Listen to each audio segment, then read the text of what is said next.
Okay, so there's way too much to talk about. So, but the most important question, seemingly, yeah.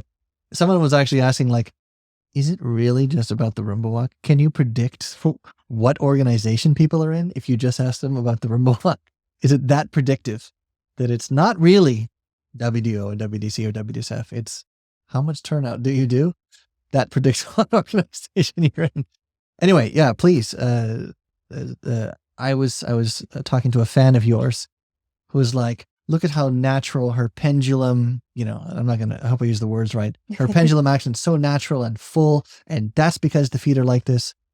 And I'm like, great, well, I don't know. So is it all down to the Rumba Walk? Is that the question? Well, it is? In Rumba, it largely is down to the Rumba Walk in a way, right? Isn't that? That's the action. So how much, what do we do? How much turnout? How do we think about this? I think that you have, I practice my Rumba Walk on a daily basis, but it's me practicing the Rumba Walk rather than only the information behind it. To me, it's very much how you fill it out, what you put of yourself in it. Because even if you look at the supermodels of the 90s, they walked that catwalk. My favorite generation. Right? Me too. I loved watching it's them. It's different now. They absolutely had their own personality of walking that catwalk, and that was a signature thing. Rumba Walk can be a signature thing for you based on... Even with a standard, like in judging, like against a standard, how much can we deviate?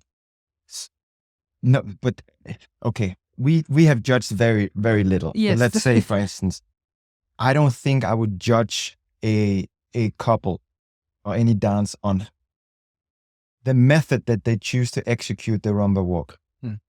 So this is what I think as well. There's different elements. And I truly believe that most of the time when people discuss this Rumba Walk, in essence, they agree. They agree, right? A lot.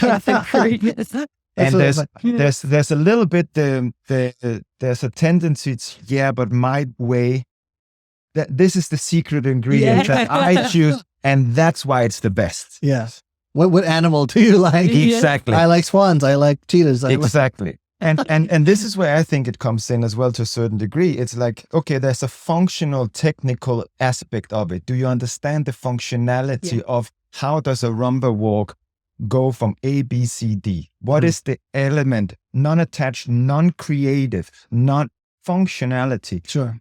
And that's where it all, like, really anatomy, function, where does it work? Okay, you understand that. Now you put that aside. How do you want your Rumba Walk to look?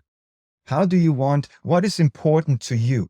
Is it expression through hips? Is it upper body inclusion?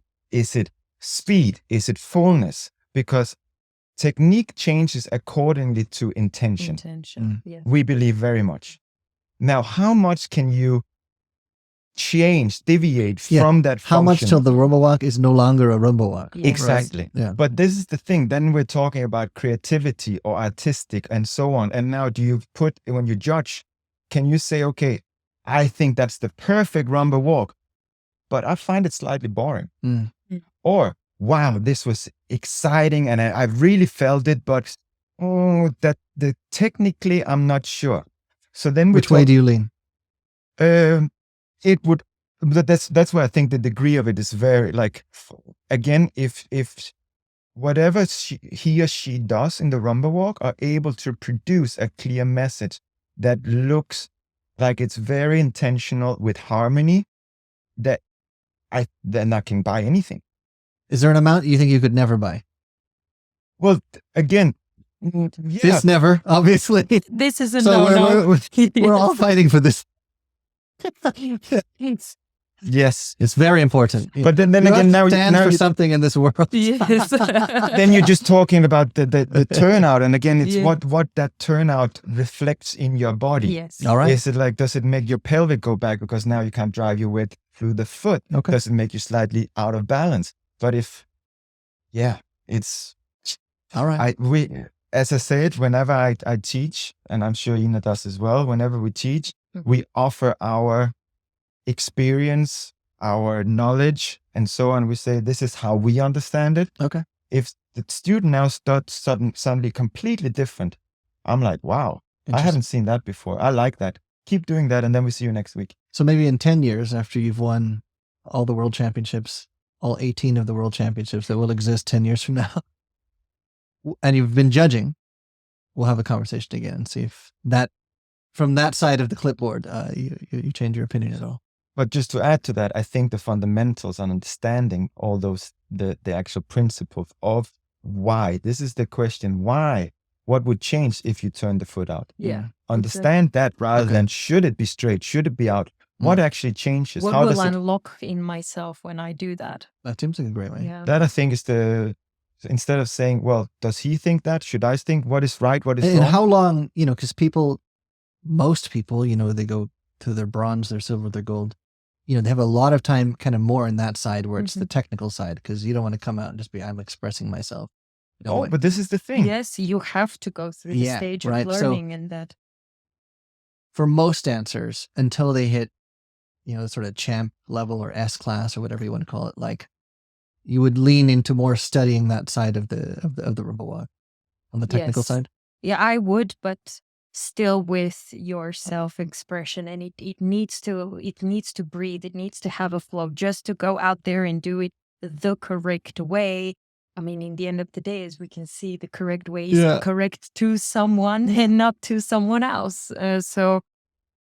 Yeah, but I would say yes, definitely. If I were to teach someone younger, I would offer as well the way that I was being brought up with this first, and then slowly. I think that's the point, is that trying to find consistency between, these people trust you, they come to you with money, and they say, and I'm going to invest my time, which is the only thing I have in life, studying whatever you tell me I should study.